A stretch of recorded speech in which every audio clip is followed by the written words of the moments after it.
ঘটনা মানে আজি ৰাতিপুৱা যেতিয়া মই শ্বৰুমটো আৰএল অটোমোবাইল চাপৰ হিৰ' শ্বৰুমত আহিলোঁ, মই তাৰে স্বত্বাধিকাৰী হয় আৰু আহি ৰাতিপুৱা মোৰ ষ্টাফে শ্বৰুমটো খুলি পেলাই ভিতৰত গৈ ক'ল, দাদা এনেকা কিবা বস্তু বাহিনীবিলাক যোন উল্টা পুল্টা হৈ আছে। মই তাত সোমাই দেখিলোঁ যে নহয়, ইয়াতেতো চুৰ সোমোৱা যেন লাগিছে। তেতিয়া চাওঁ যে ওপৰত চিলিংখন ভাঙা আছে, চিলিঙৰ ওপৰত চাওঁ যে টিংখন কাটি পেলাই সোমাইছে। তেতিয়া তৎপৰকৈ মই থানাত জনালোঁ। থানাৰ পৰা পুলিচ আহিলে, ছাৰহঁতে আহিলে, চাই পেলাই মোক CCTV কেমেৰা আছিল যদিও কেমেৰাটো মই বহুতখিনি নিৰীক্ষণ কৰি চালোঁ। মানে মেইন যিজন ধৰি লওক কালপিত, যিজনে চুৰ কৰিছে, তেখেতে মানে ভালকৈ চিনি পোৱা নগ'ল। কাৰণ কি, মুখত গামোচা বান্ধি হেলমেট পিন্ধি পেলাই চেয়াৰ এখনৰ আঁৰতহে সি গৈ পেলাই ফাৰ্ষ্ট টাইম TV কেমেৰাৰ কেবুলবিলাক কাটি দিছে।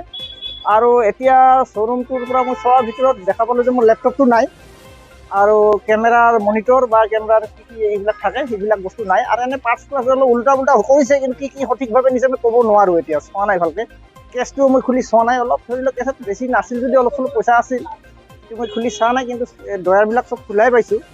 এতিয়া ভিতৰত মই চোৱা নাই। যেতিয়া ছাৰহঁতে গ'ল, এতিয়া যোৱাৰ পিছতহে মই ভালকৈ চালেহে গম পাম যে মোৰ একচুৱেলি হৈছে কি ক্ষতি হৈছে সঠিকভাৱে ক'ব লগা হ'লে। চুৰিটো হ'ল ৰাতিমানতে হৈছে, ৰাতি ধৰি লওক 3টা-4টাৰ ভিতৰতে হৈছে। আৰু ঠাইখিনিৰ নাম এতিয়া চাপৰ আৰএল অটোমোবাইল, আপোনাৰ হিৰ' শ্বৰুম যিটো আছে তাতে।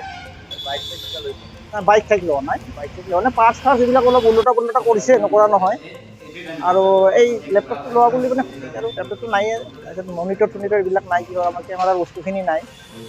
আৰু ডয়াৰবিলাক কমপ্লিট খুলিছে, মানে খাতা পত্ৰ এইবিলাক ওলোটা পোলোটা চাইছে। পইচা পাতি বিচাৰিছিল নিশ্চয়, টকা পইচা বিশেষ নাছিল যদিও অলপ চলপতো থাকিবই এখন দোকানত। এইখিনিয়ে আৰু